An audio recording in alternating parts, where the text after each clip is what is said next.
Yes, mapagpalang oras po sa ating lahat mga kapatid sa pananampalataya. At huwag muna kayong umalis sa ating video at tayo po yung mag-aaral ng banal na kasulatan tungkol po sa ating Panginoong Diyos. Sa mga oras nito mga minamahal kapatid, ang pag-aaralan po natin ay kung paano po tayo lumago sa ating pananampalataya. Meron po tayong 5 pag-aaralan sa mga oras na ito.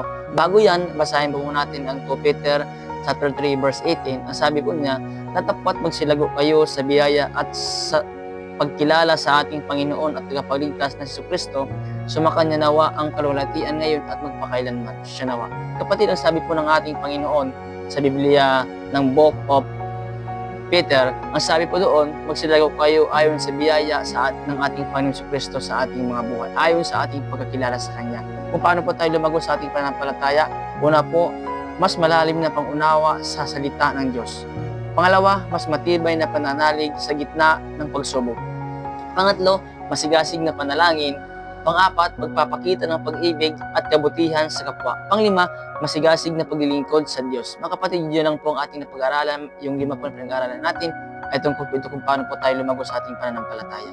Salamat po. God bless po. Ligtas ang may alam.